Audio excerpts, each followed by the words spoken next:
안녕하십니까. 국립고궁박물관 전시홍보과장 김충배입니다.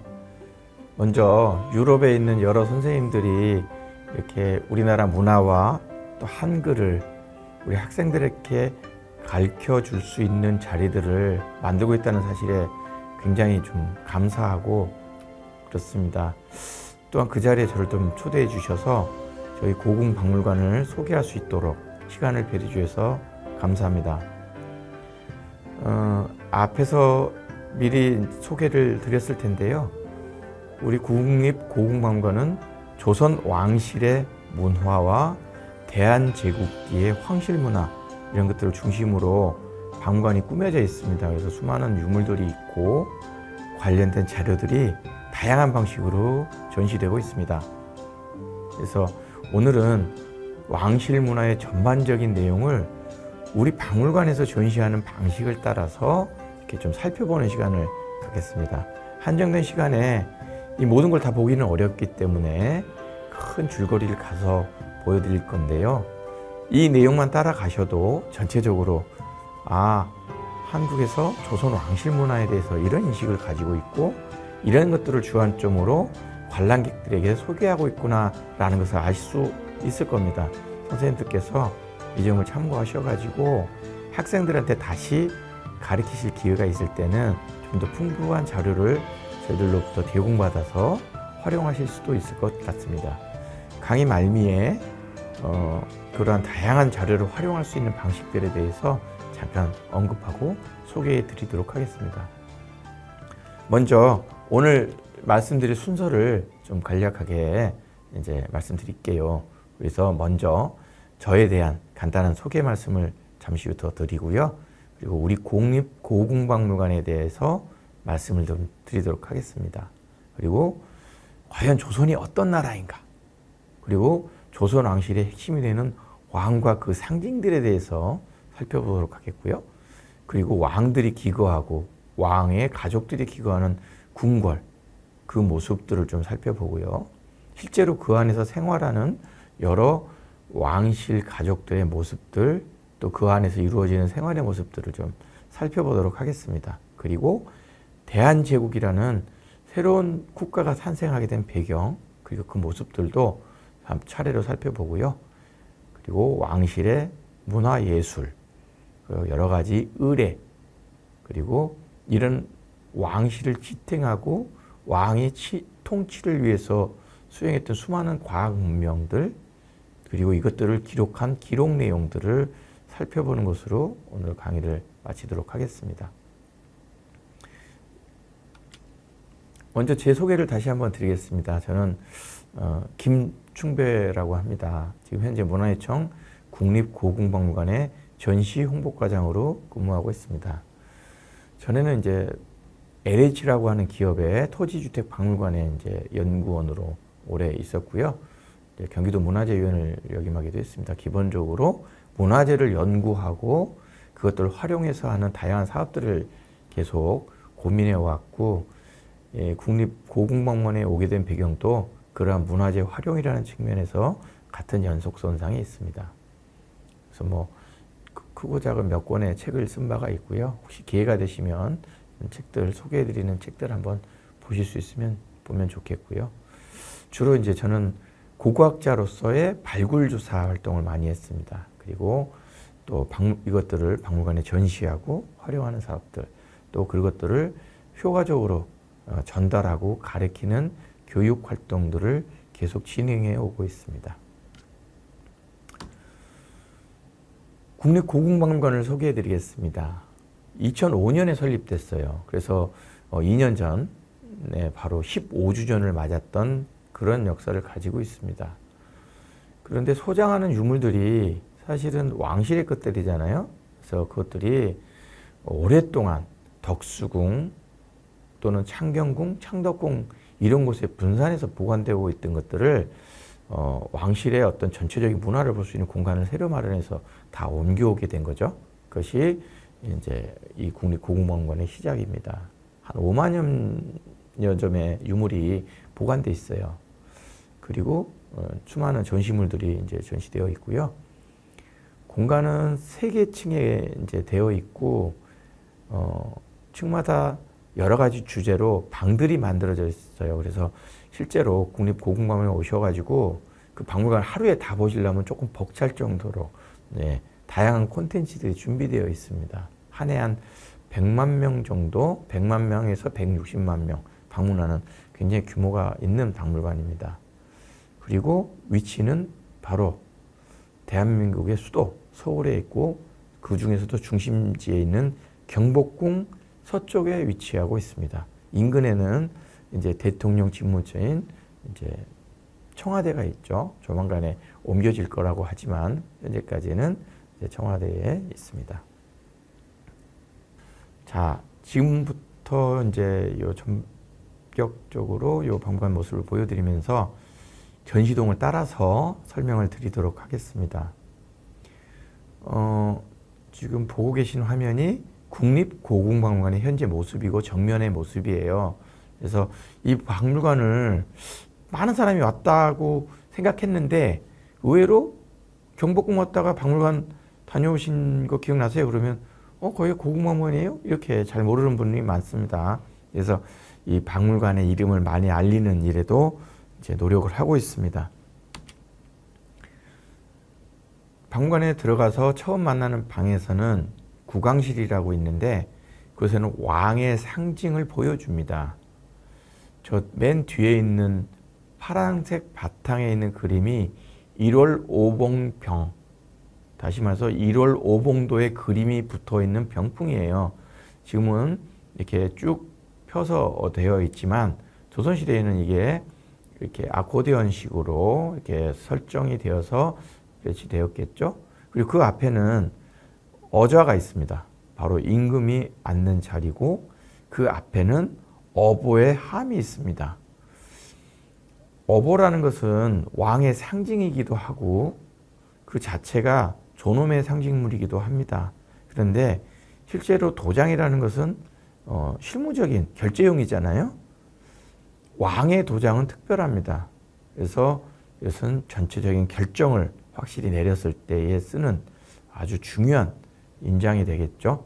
그래서 조선사회에서 이런 왕실을 표현할 때 보면 임금의 모습을 잘 안 그려 넣어요. 그려놓지 않고 앞에 보이는 3가지 상징물로 임금을 대신합니다. 그래서 앞에 있는 어보, 어세, 그리고 가운데 어좌, 뒤에 있는 게 1월 오봉병이 바로 왕 자체를 상징한다. 그래서 왕실의 여러 가지 그림들을 표현한 거다 보면 왕이 어디 있지? 어디에다가 왕을 그렸을까? 찾을 필요 없어요. 병풍이 있거나 의자가 있거나 저 도장 함이 있는 곳을 찾으면 바로 임금이 있다 생각하면 됩니다. 그리고 그 좌우에 큰 항아리에 여러 가지 조화가 꽂혀 있는 걸 볼 수 있는데 이 조화를 채화라고 합니다. 그래서 왕실에서 연회가 있거나 잔치가 베풀어질 때에 이 채화 장식을 만들어서 씁니다. 만들어서 오랫동안 두는 게 아니라 그때마다 쓰기 때문에 원래 있던 걸로는 잘 남아있지 않아요. 여기 있는 것들은 재현품입니다.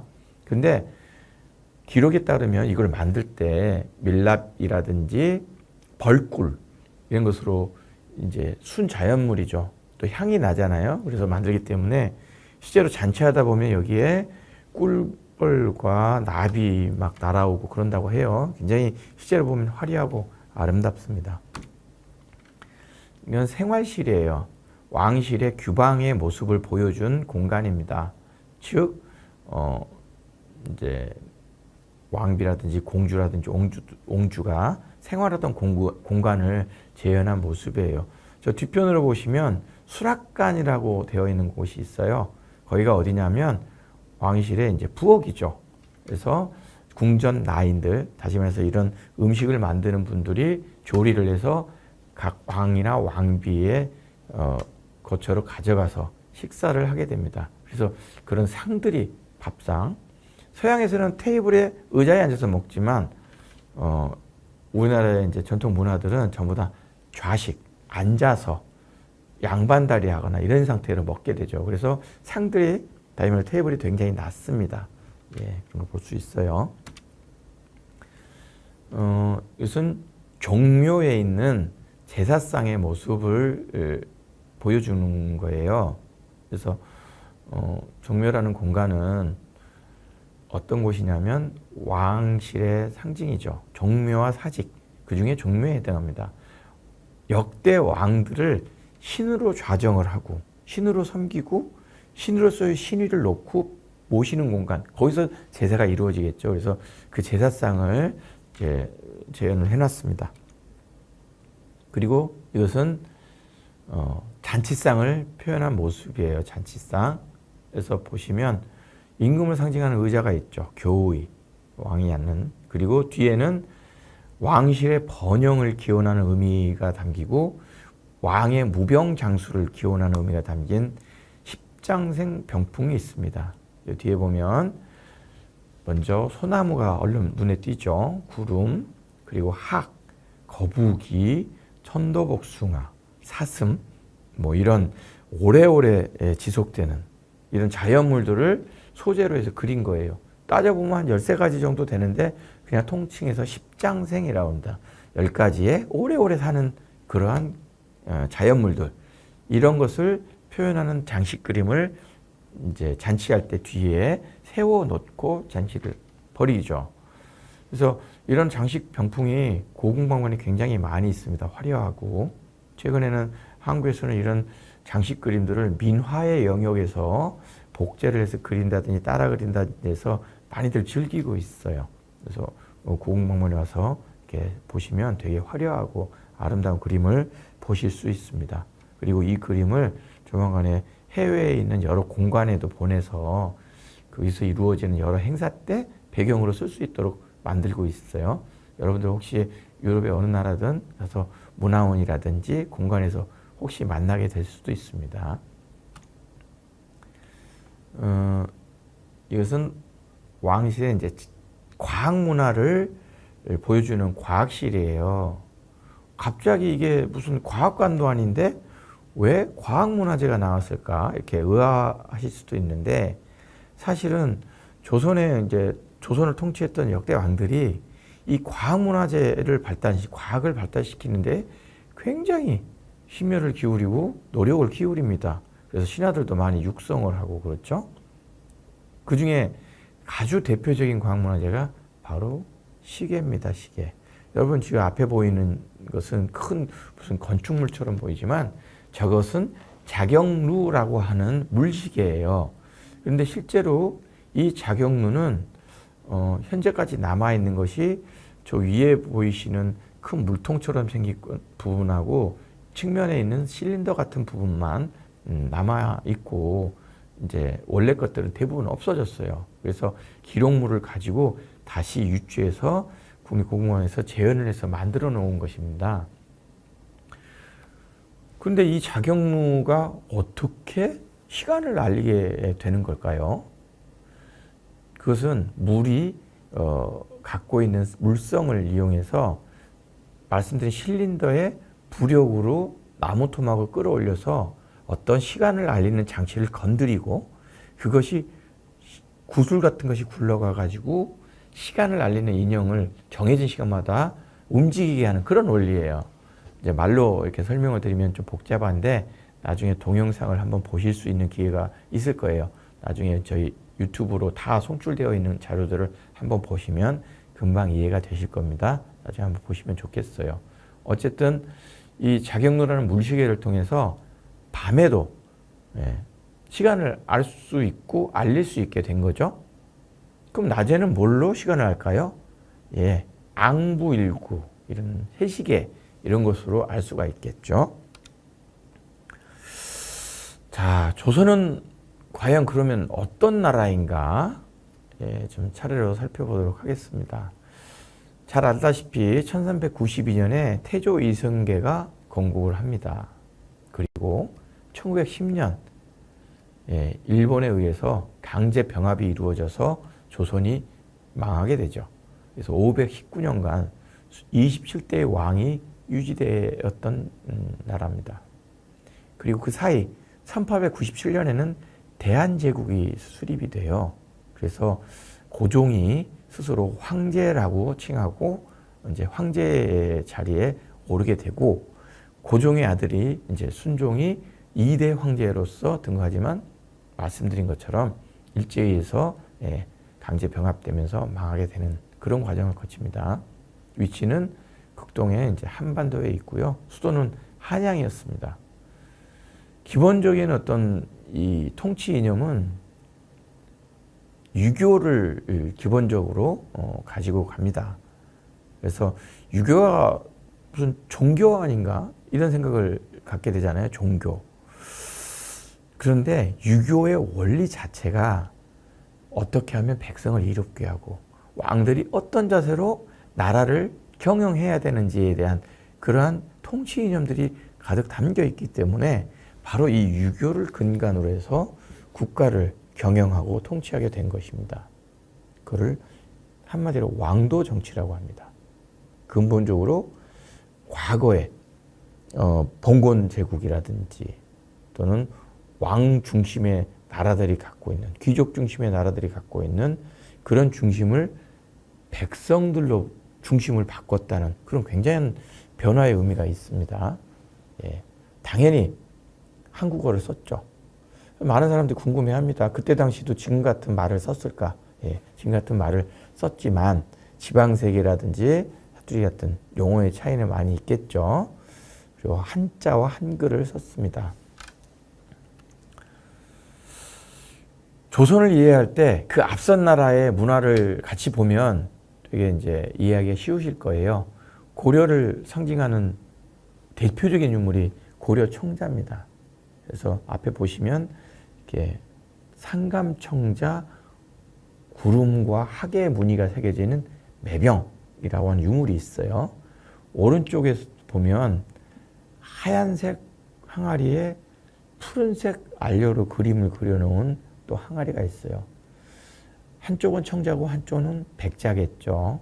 그래서 이런 청자 중심의 귀족적인 나라와 백자 중심의 어떤 민본주의 국가의 차이를 여기서 이 대표적인 두 유물로 확연하게 보실 수가 있습니다. 왕에 대해서 한번 살펴보도록 하겠습니다. 이제 왕은 잘 알겠지만 절대자, 그리고 하늘이 그 권한을 주고 하늘이 만들어준 그런 지위에 있는 자죠. 그리고 만백성의 어버이, 이런 개념으로 이제 왕조 시대에는 통용이 됐죠. 그러면서 무한한 권력을 가지고 있고 그 무한한 권력만큼이나 무한한 백성에 대한 책임을 부여받게 됩니다. 그래서 왕이 되기 위한 무수한 교육을 받게 되죠. 예술, 학문, 무예, 그를 바탕으로 해서 문치를 추구하는 그런 이상적인 나라가 바로 조선이었습니다. 그래서 왕실에서 왕도 교육을 시키는 모습을 이렇게 쭉 기록된 걸 보면 왕 하고 싶은 생각이 순식간에 달아나요. 권력은 갖고 있는데 그런 왕에 도달하기까지 거쳐야 되는 관문과 또 배워야 되는 학문이 어마어마합니다. 그래서 저는 개인적으로 왕 되고 싶은 생각이 하나도 없습니다. 너무 힘들더라고요. 왕자의 하루 일과를 보면 새벽같이 일어나서 이제 용모를 단정해야 하고 또 이제 아버지한테 이제 왕 임금에게 배하를 하고 인사를 하고 또 차례로 대왕 대비부터 쭉 인사를 하고 그 다음에 학습에 들어가고 그동안에 이제 스승한테 배우고 그래서 또 밥 먹고 또 배우고 시험 보고 또 강론하고 토론하고 뭐 이런 하루 일과가 그래요. 어마무시합니다. 그래서 참 어려운 지금의 그 대학 입시 교육이 힘들다고들 하는데 그보다 더 힘든 과정을 많이들 겪었습니다. 그리고 임금을 표현할 때는 왕이다 이렇게 표현하는 게 아니라 상, 윗상자 한자를 윗상자로 표현하고 짐 또는 이렇게 표현합니다. 앞에서 제가 왕을 상징하는 물건들을 얘기할 때 어좌, 어보, 어쇠 이렇게 표현을 했던 거잖아요. 그 어자예요. 그래서 어용 뭐뭐뭐다 이렇게 얘기할 때 그 어자가 바로 이러한 같은 한자를 씁니다. 그리고 역대 조선의 대표적인 임금이 바로 세종대왕, 한글을 만드시고 여러 가지 과학문화재들을 발달시켰고 나라의 기틀을 만들고 여러 가지 그 제도를 통일시키고 했던 분이죠. 그리고 영종조 때도 과학과 이런 그 문화예술이 극도로 발달하게 됩니다. 그래서 가장 통치 기간에 어떤 문화가 발달하고 나라가 융성했던 때가 바로 이 새 임금에 따라서 대표적인 새 임금을 소개합니다. 아까 말씀드렸어요. 1월 오봉병풍입니다. 1월. 그래서 빨간 것은 1, 하얀 것은 월, 그리고 오봉, 5개의 봉우리가 있습니다. 그리고 밑에는 파도가 넘실넘실 되는 그림 있죠? 이것들이 무엇을 상징할까요? 영속성입니다. 변하지 않음, 계속됨, 무한함. 파도가 왜 영속되는 거죠? 그 파도는 끊임없이 밀려와서 계속해서 밀려오고 있어요. 그 파도는 바라보고 있노라면 언제든 끝나지 않고 영원할 것 같죠. 바로 그 영속성을 가지고 있어서 이 1월 오봉병풍에는 파도가 이렇게 묘사되어 있는 겁니다. 왕실의 건축물의 기와에도 바로 이런 파도 무늬들이 있는 것이 바로 그런 같은 맥락이에요. 그리고 1월은 음과 양을 상징하면서 동시에 만백성의 어버이인 임금과 왕비를 음모라고 하죠. 상징한다고 볼 수 있어요. 이런 그 왕실의 여러 가지 장식품들은 굉장한 상징성을 가지고 있는데 그 대부분의 상징성은 왕실의 무한한 병영과 중단 없음을 기원하는 의미가 많이 담겨 있습니다. 그걸 참고하시면 좋겠습니다. 아까 보여드렸던 어좌입니다. 어좌. 임금이 앉는 자리. 굉장히 딱딱하고 좀 불편해 보이죠. 임금의 자리는 원래 딱딱하고 불편한 겁니다. 어좌 실제로 앉아보면 무지막지하게 불편합니다. 아마 엉덩이에 알배길 정도입니다. 그리고 아까 함만 보여드렸는데 그 함 속에 있는 어보, 바로 임금을 상징하는 임금의 토장입니다. 그 뒷면에는 황제지보 이렇게 새겨져 있기도 하고 그렇습니다. 근데 이 어보가 사실은 왕세자의 책봉식 때도 만들어지고요. 왕비를 책봉할 때도 만들어집서 이 만들어진 어보들은 그 나중에 이 왕세자나 왕비의 사후에는 종묘에 봉안되기도 합니다. 그래서 거기다가 도난을 많이 당하기도 했어요. 대표적인 왕의 상징 중에 3가지를 얘기했어요. 아까 어좌, 그리고 1월 오봉병, 1월 오봉도 그림, 그리고 이 어보. 그런데 직접적인 상징이 있어요. 그게 어진, 다시 말해서 임금의 초상입니다. 임금의 초상을 그리는 것은 굉장히 특별한 일이죠. 그래서 이 어진을 그리는 과정을 세세하게 기록된 그 기록물들도 존재해요. 그런데 안타깝게도 우리나라가 이제 6.25 이제 한국전쟁을 거치면서 왕가의 어진들만 모아놓은 것들을 모두 피난을 시켰다가 그만 다 잊어버렸어요. 어떻게 잊어버렸냐? 거기에 불이 나서 대부분 타버렸습니다. 그래서 반만 남아있는 경우가 허다해요. 이 앞에 보시는 이 약간 눈이 사시처럼 몰려있는 이 얼굴은 바로 강화도령 철종의 어진입니다. 근데 이 남아있는 부분이 이렇게 남아있어 나머지를 굉장히 좀 복원하기가 어려운데 여러 가지 고증을 통해서 완전한 모습을 이제 해보려고 했었어요. 임금의 초상화를 그리는 작업이 말씀드린 것처럼 이렇게 굉장히 정교하고 어려운데 이런 것을 일컬어서 그리는 방법은 진체, 그리고 이런 개념을 진사라고 합니다. 단순하게 그대로 모습을 묘사한다는 의미가 아니고 그 그리는 사람의 내면의 모습까지도 드러나게끔 그리겠다고 마음을 먹고 그립니다. 그래서 왜 요새 증명사진을 찍으면 보기 싫은 부분을 이렇게 이제 포토샵을 한다고 그러죠. 지우거나 뭐 조정을 하는 경우가 많은데 조선사회에서는 이런 어진을 그리거나 초상화를 그릴 때 절대 그런 변형을 넣지 않고 보기 싫은 모습까지 그대로 그려요. 그렇게 해서 그 사람의 내면까지도 고스란히 전달되고 드러나도록 합니다. 그것을 진사라고 합니다. 오른편에 있는 그림은 바로 조선의 이제 황제 일대 황제이자 조선의 26대 왕인 고종의 모습입니다.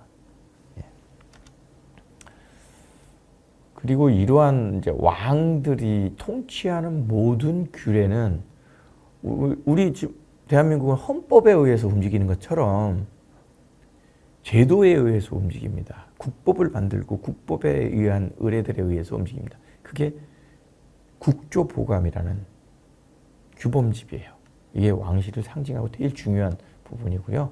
오른편에는 이제 숙종의 글자, 엄청 멋있는 글자죠. 그래서 왕들의 글자를 이렇게 새겨서 돌에 새겨서 보이도록 놔둡니다. 누가 볼까요? 예, 왕자들이, 왕세손이 봅니다. 나도 저렇게 글씨 써야 돼. 아, 스트레스 받게 하는 거죠. 예.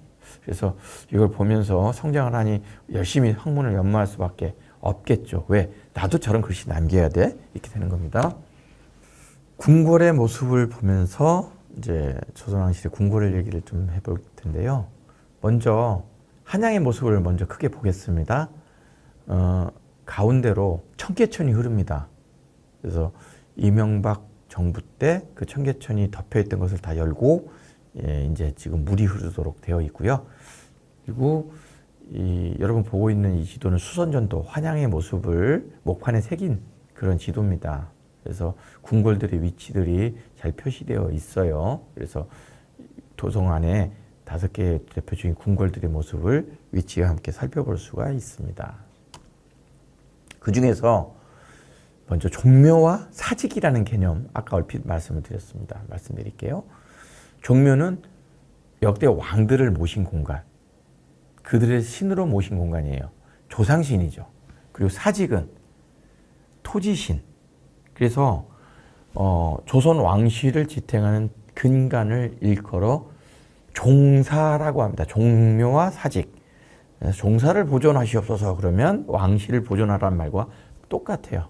그래서 임금이 거처를 옮겨서 임시로 궁궐을 만들어도 반드시 종묘와 사직, 조상신에 대한 제사 공간과 토지신에 대한 제사 공간이 같이 따라다니게 됩니다.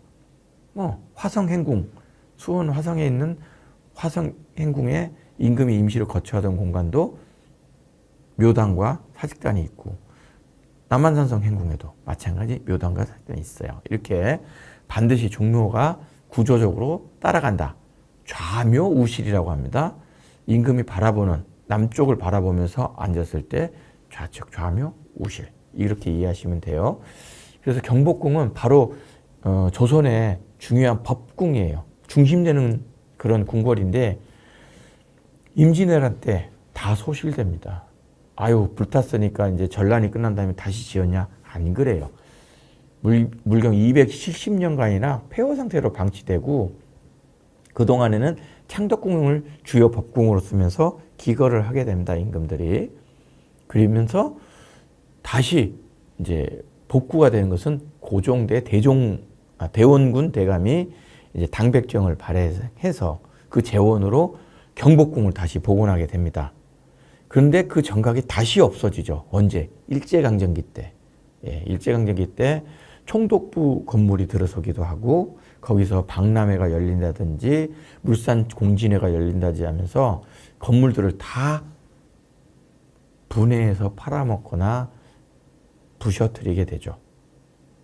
그래서 270년간 폐허 상태로 있다 다시 지었다 또 일제강점기가 없어졌다가 이런 비운을 겪게 되는데 1990년대부터 발굴조사해서 다시 복원해서 지금은 경복궁이 원래의 모습을 거의 찾아가고 있는 추세입니다. 그래서 지금은 서울의 아주 대표적인 관광 공간이 돼서 굉장히 많은 사람들이 방문을 하고 있죠. 놀랍게도 그렇게 된 게 얼마 안 됐다. 불과 1990년도부터 그러니까 이제 불과 15년, 20년 됐겠죠. 그렇게 좀 이해하시면 되겠습니다. 그리고 창덕궁이 실제적으로는 조선 왕실에서 가장 많이 사용되는 왕실 공간이에요. 그래서 지금 남아있는 모습도 보면 가장 아름답고 원래의 모습들이 가장 잘 간직되어 있어요. 그래서 서울에 오시면 대표적인 창덕궁, 경복궁 이 궁궐을 한번 보시면 좋습니다. 그리고 이제 북골도형이라고 하는 이 궁궐의 모습을 잘 묘사한 그림을 통해서 당시 얼마나 많은 그 궁궐 내 건물과 시설들이 있었는지를 알 수가 있습니다. 예, 이제 중심이 되는 건물의 모습을 좀 보실 수가 있고요. 경복궁에서요, BTS가 공연을 했어요. 혹시 보신 분이 있을지 모르겠는데, 바로 경복궁 근정전, 임금이 진물을 보는 공간이기도 하고, 그 앞에 이제 낮에는 신하들이 조례를 하면서 도열하는 공간이죠.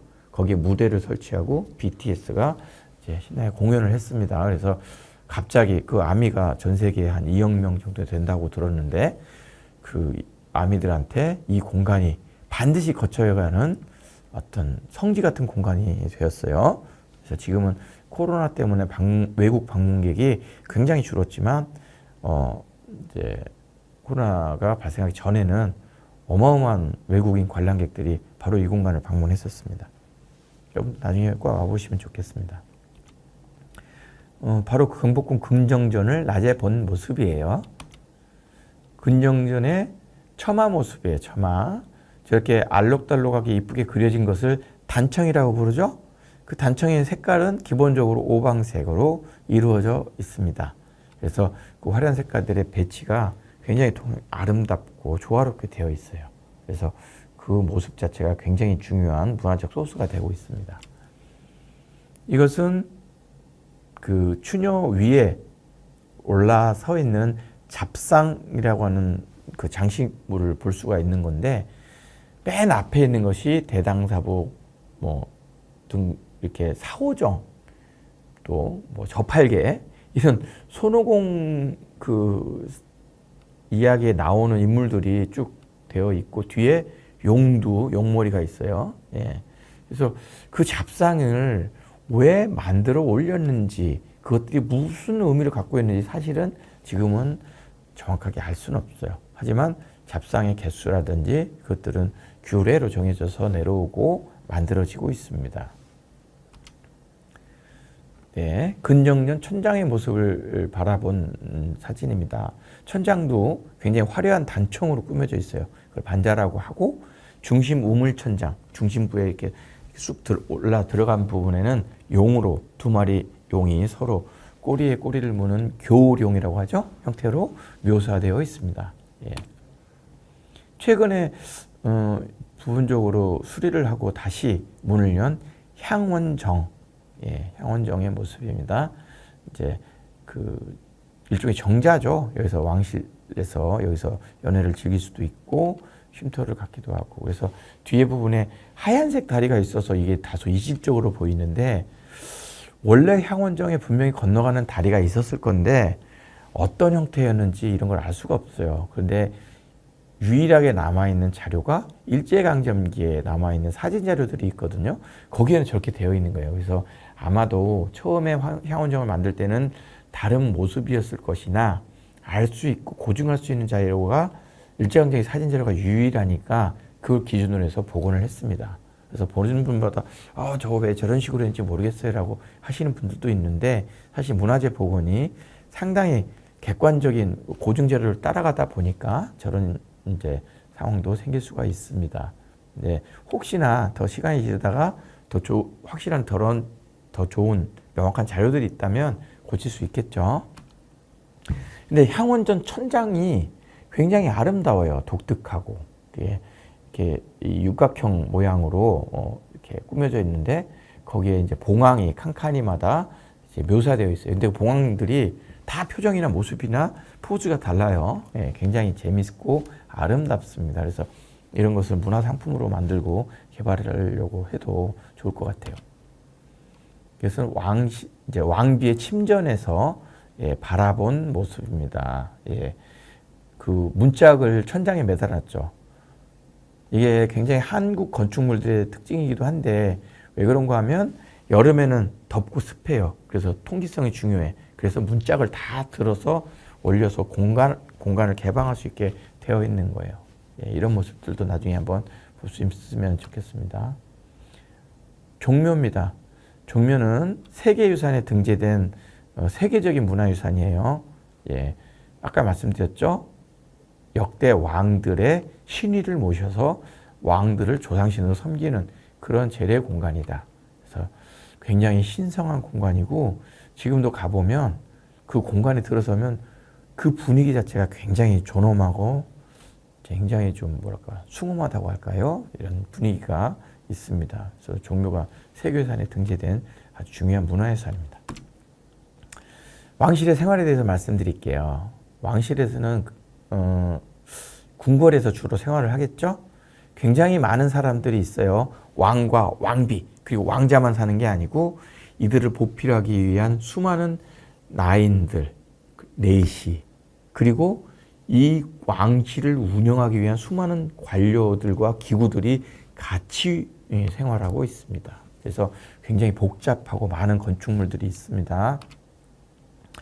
이런 것들을 요새는 드라마로 많이 묘사를 하고 재밌게 표현을 해요. 그래서 지금 보는 장면은 철인왕후라고 굉장히 이제 그 인기 있었던 드라마예요.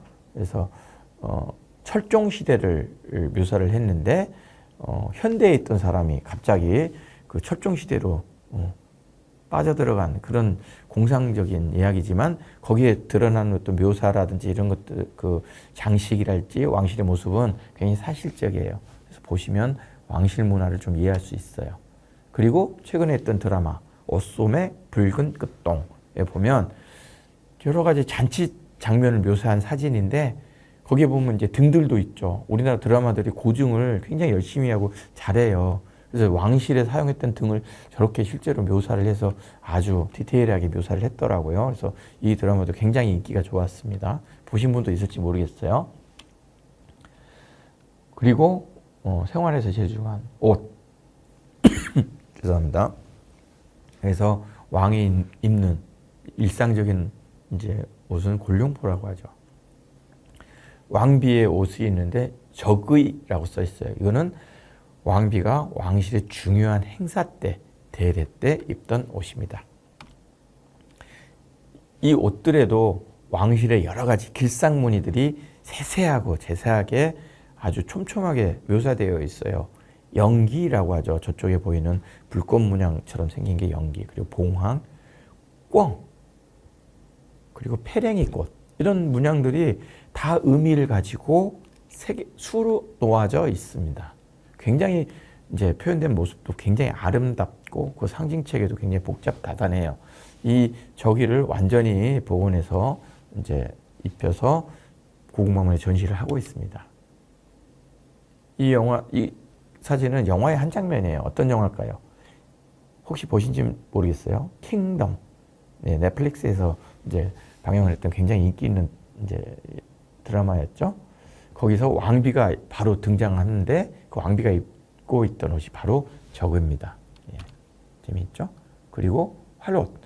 이 활옷은 복원공주의 활옷이에요. 그래서 공주가 시집갈 때 이제 영조의 막내죠. 그 입혔던 옷이에요. 근데 실제로 보면 활옷이 굉장히 품이 크고 큰 옷같이 보이나 실제로 어깨품이나 요 길이가 되게 짧아요. 그래서 굉장히 어린 소녀가 입었던 옷임을 알 수 있어요. 실제로 이제 14살에 시집을 가서 16에 사실은 죽습니다. 그래서 굉장히 이제 불쌍한 이제 기구한 삶을 마감을 하게 되는데 얼마나 아꼈으면 거기에 보내는 옷들이나 이런 장신구들 굉장히 세련되고 비싸고 고급지고 아름다운 것들로 꾸며서 보냅니다. 그래서 복원공주의 활옷 꼭 보셨으면 좋을 유물입니다.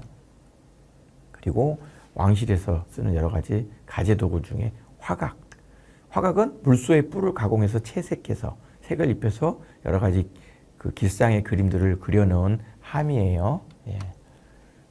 그리고 각종 장신구 굉장히 아름답죠. 진주, 사파이어, 무슨 뭐 만호 뭐 이런 것들로 정성으로 장식을 하고 만들어서 왕비의 머리를 꾸몄습니다.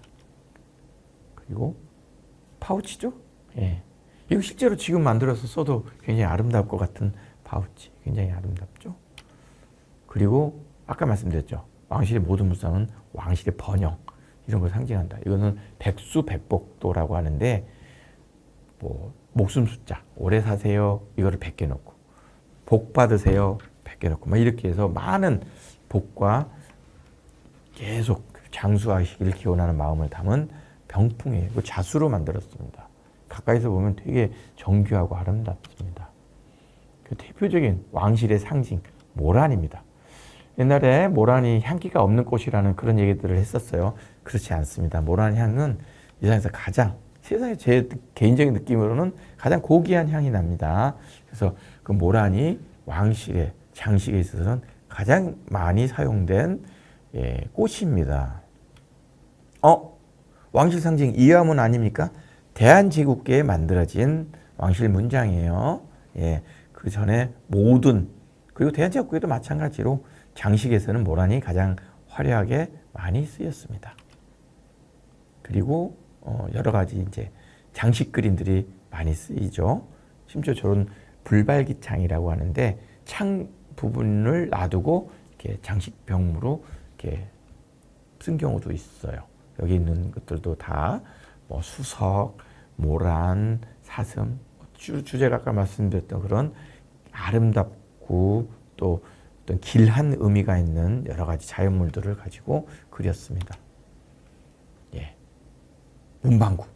이게 뭘까요? 벼루입니다. 먹을 갈아서 붓에 먹을 묻혀서 글이나 그림을 쓰는. 근데 이게 크기가 엄청 커요. 제가 앉아있는 요 테이블보다 더 클 정도로 굉장히 큰 거라서 아마도 왕이 썼을 것으로 생각을 하는 그런 벼루입니다. 시전지. 한지죠. 한지. 한지라는 이름은 언제 만들어져요? 그것은 최근에 만들어진 용어예요. 원래는 그냥 종이죠. 그 우리나라의 전통 한지에 왕실에서 쓸 때는 여러 가지 시와 글씨를 쓸 때 왕실에서 거의 다 아름답게 색도 놓고 문양을 찍어서 만들어요. 그걸 일컬어 시전지라고 합니다. 그리고 대한제국기에는 보면은 아까 말씀드렸던 이 이화문. 이화문이 뭐예요?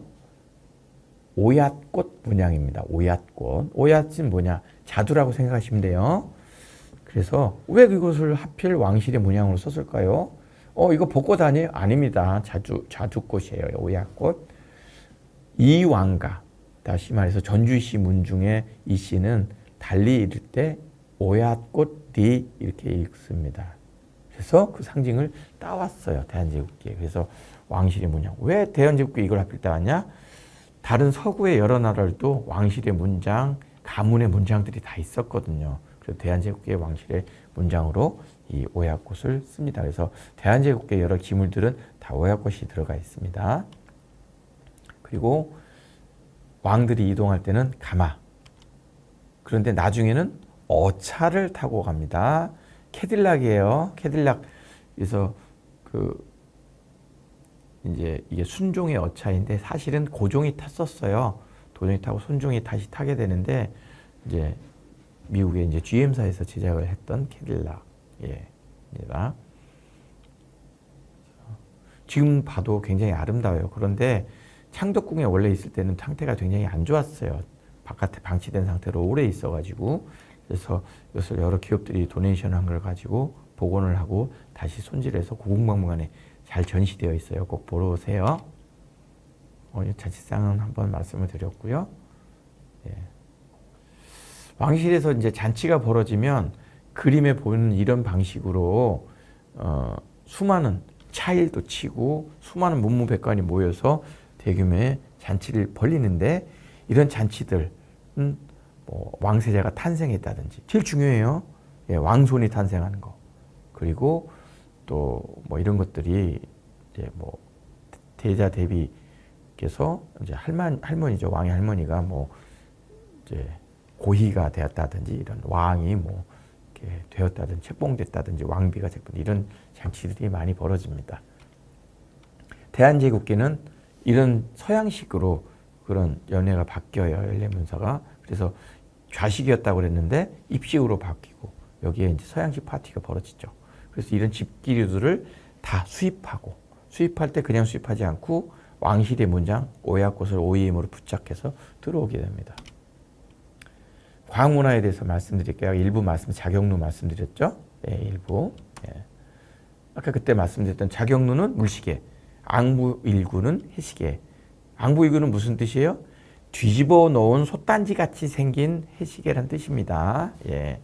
세종대에 방문해서 전국에 설치가 되죠. 근데 앙부일구는 혼자 있으면 시계 못 맞춰요. 반드시 나침반 같이 있어서 방향을 맞춰야 됩니다. 맞춰놓고 설치하고 정해진 위도와 경도에 따라 시를 읽어냅니다. 그래야 통일성이 있겠죠. 아까 말씀드렸던 자격루, 그 실린더라고 말씀드렸던 부분이 저 용이 그려진 통이에요. 길쭉한 통. 그게 2개 있어요. 예, 2개 있어서 물이 차오르면 그 물통 속에 있는 나무 판대기를 밀어 올려서 그 나무 판대기에 연결된 어떤 장치가 구슬을 떼구르르 굴려요. 놀라운 사실은 이게 상상으로 우리가 설계를 해서 복원을 했지만 나중에 그 2021년도에 갑자기 인사동에서 자격루의 부품들이 출토됐어요. 근데 놀랍게도 그 자격루의 부품이 우리 상상했다면 상당히 비슷했어요. 그래서 그 원리에 대해서 잘 알 수 있게 됐습니다. 그래서 더 연구하면 자격루에 대해서 더 많은 걸 알 수 있게 될 겁니다. 그리고 도량형이 되게 중요해요. 도는 뭐예요? 길이의 적도, 량, 부피, 형, 무게. 이 3가지 기준이 통일되어 있어야 나라를 다스리고 세금을 공평하게 거둘 수가 있습니다. 그것을 거둘 수 있고 할 수 있는 기준이 되는 척도의 대표적인 게 바로 자죠. 자. 근데 고궁박물에는 바로 이런 유척이라고 부르는 그런 여러 가지 척도를 다 잴 수 있는 자가 있어요. 그리고 강수량을 재는 도구, 추구기. 유명하죠? 예, 다 아실 거예요. 근데 여기서 추구대만 보물이에요. 위에 있는 것은 다 재현품입니다. 그리고 하늘의 이치를 깨달아서 백성을 가리키는 게 기본적인 유교 통치 이념인데 그 중에 대표적인 그걸 통치를 하려면 하늘의 뜻을 알려면 뭐예요? 천문, 하늘에 그림이 있어야 돼요. 그것이 바로 천상열차 분야지도입니다. 그 천상열차 분야지도를 새긴 돌이 2개가 있는데 하나는 국보, 하나는 보물이에요. 그것이 2개 다 고궁박물관에 있습니다. 꼭 보세요. 그것은 비격진 철례라고 하는 이제 포탄, 무기죠. 이런 무기도 과학문화재의 연속성상에서 개발되고 발명이 돼요. 임진왜란 때 엄청난 공헌을 했어요. 그래서 전 세계에 전무후무한 독특한 폭탄이었습니다. 원리가 어떻게 되냐면 동그란 환 속에 터졌을 때 흩어졌을 때 철조각을 넣고 화약을 같이 쟁여요. 그리고 이것을 격발시키는 심지를 2가닥을 냅니다. 왜 심지가 2가닥이냐? 2개 다 불을 붙여서 혹시 타들어갔다 꺼져서 불발탄이 나는 걸 방지하는 거예요. 그리고 왜 이렇게 길게 하냐? 바로 터지질 않고 슉 날아가서 목적지에 떼구르르 굴러가서 한참 있다가 터져요. 실제로 일본에서 임진왜란 때 자기들이 남긴 기록에 보면 이런 그 귀신 폭탄이 날아왔는데 무엇인지 몰라서 들여다보다가 많이 죽어버렸다. 뭐 이런 기록들이 있어요. 굉장히 위력적인 폭탄이었어요. 비격 진철례라고 합니다. 그리고 왕실, 조선왕실에서 대표적인 문화 중에 하나 기록이에요. 어마무시한 기록을 남깁니다. 한국은 왜 이렇게 기록이 없어요? 막 이런 얘기를 많이 해요. 사실 기록이 없는 게 아니고 역대의 기록들이 대부분 불에 탔어요. 전란을 많이 겪어서. 대부분은 몽고의 전란 때 다 타버립니다. 역사서들이. 조선왕실에서는 그 전철을 밟지 않기 위해서 기록물들을 똑같이 4벌을 만들어서 전국의 4군데 사고에 따로따로 보관했었어요. 왕실 자산으로. 그래서 이런 기록문화가 전해있는데 대표적인 게 왕조실록이죠. 그래서 태조 때부터 마지막 순종까지 그 모든 하루의 기록들이 다 남아 있습니다. 그리고 또 일과에 대해서 세세히 기록한 승정원 일기랄지 또 왕실의 주요한 행사들을 마치 동영상처럼 기록해 놓은 의궤 이런 것들이 중요한 기록 문화입니다. 예, 대표적인 의궤의 모습이에요. 그래서 건축물을 뭘 고쳤다. 돈을 얼마 들였고 얼마나 시간이 걸렸다. 어디를 고쳤다. 이런 내용이 다 기록이 남아 있는 거예요.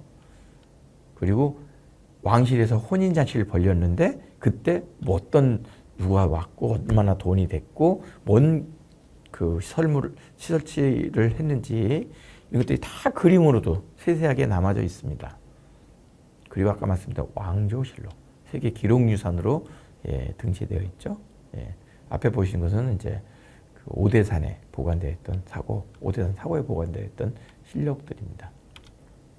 그리고 또 행차도 이런 그림들이 남아 있어서 역사에 정확하게 글로만 남아 있는 것이 아니라 그림으로 남아 있기 때문에 당시의 모습을 충분히 상상해보고 유추해볼 수가 있습니다.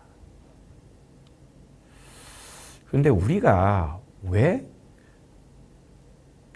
자유민주주의 국가에 살고 있는 이런 국민이 왕실의 문화를 알아야 되는가, 이런 부분을 좀 생각해 볼 필요가 있어요. 그런 의문이 들지 않아요? 어쩌면 조선이 잘 됐으면 지금까지 우리나라가 더 발달하고 잘 살았을 텐데 왕들이 잘못해서 나라가 망해서 이렇게 된 거 아니냐, 이런 원망도 있고 막 이렇단 말이에요. 그런데 사실은 왕조의 문화라는 것은 당시 시대의 가장 대표적인 문화의 총체적 집결체고 최상의 문화의 모습이에요. 그 왕실의 문화를 들여다보면 당시 우리나라의 문화적 수준의 정도를 알 수가 있어요. 그리고 왕실의 흥망성쇠를 통해서 또 다른 역사를 대비할 수도 있고 앞으로의 미래의 어떤 벌어질 일도 교훈을 삼을 수도 있겠죠. 그리고 그런 최고의 문화를 누렸던 왕실의 양상을 통해서 우리 국민들의 문화적 자긍심도 강해 가져갈 수가 있겠죠. 그런 측면에서 이제 제가 이런 왕실 문화가 알아야 되는 의미가 있다, 이렇게 말씀드리겠습니다. 국립고궁박물관에서는 이렇게 보는 것처럼 유튜브나 인터넷 홈페이지 통해서 굉장히 많은 이 왕실 문화에 대한 정보를 제공해주고 있어요. 그래서 예를 들면은 여러 가지 주제로 조그만 강의들도 계속 많이 하고 그것을 누구나 볼 수 있게 이렇게 올려두고 있거든요. 그래서 왕실 문화의 어떤 특정한 부분들, 그리고 매달 또 큐레이터가 한 가지 유물을 선정해서 그 유물의 자세한 내용을 설명하는 모습을 또 강의 자료로 담아서 큐레이터 추천 왕실 유물로 소개도 하고 있고요. 그래서 더 자세히 알고 싶은 많은 내용을 유튜브를 통해서 배우실 수가 있어요. 그래서 이런 자료를 활용하신다면 그 현지에 있는 유럽의 이제 한글학교 선생님들도 더 풍부하고 많은 자료를 공유할 수가 있다, 이런 말씀을 좀 드릴게요. 그리고 기초적인 어떤 데이터들이나 이런 것은 인터넷 홈페이지에 방문하셔서 자료실이랄지 특별전 VR 이런 것들을 통해서도 굉장히 즐기고 배워볼 수가 있습니다. 그리고 우리 국립고궁박물관은 1년 365일 중에 362일을 문을 엽니다. 3일만 쉬어요. 1월 1일 설날, 추석날, 그리고 나머지는 항상 문이 열려 있으니까 한국에 오시면 어느 때라도 방문해 주시고, 방문하시면 혹시 저한테 연락 주시면 제가 성실껏 안내도 해드리고 이렇게 하겠습니다. 이렇게 한국에 왔을 때, 방문했을 때 이런 얘기를 많이 들었어요. 어디에 가야 될지 잘 모르겠다. 여기저기 다 관광공사에서 어디 가라 도대체 어디 붙였는지도 모르겠고 가서 뭘 봐야 될지도 모르겠다. 제가 추천해 드리는 것은 국립고궁박물관 오세요. 그러면 박물관도 보고 바로 옆에 있는 궁궐도 보고, 그래서 굉장히 풍족하게 즐길 수 있고, 또 이 박물관 주변에 있는 수많은 연계된 박물관들이 있어요. 서울역사박물관, 공예박물관, 또 대한민국 역사박물관, 또 이제는 청와대도 개방이 돼서 그쪽 공간도 마음껏 즐길 수 있게 이제 준비가 되고 있기 때문에 여러분들 여기서 중심으로 충분히 문화시설 즐기고 노실 수 있는 공간이 있고요. 또 맛있는 먹거리도 많습니다. 꼭 한국 오시면 고궁박물관 기억하시고 방문해 주시기 바랍니다. 자, 여기까지 오늘 제가 준비한 강의를 마치겠습니다. 혹시 더 궁금한 내용이 있거나 더 알고 싶으신 내용이 있으면 제가 그 저한테 이메일을 보내주시거나 하면 제가 그거에 대해서 성실껏 답변 드리고 또 말씀드리도록 할게요. 긴 시간 들어주셔서 감사하고요. 상황이 좋아지면 언젠가는 유럽에서 직접 대면하고 선생님들 얼굴 마주하면서 강의를 좀 주고받고 했으면 좋겠습니다. 그런 날이 빨리 오길 기다리겠습니다. 오늘 들어주셔서 감사합니다.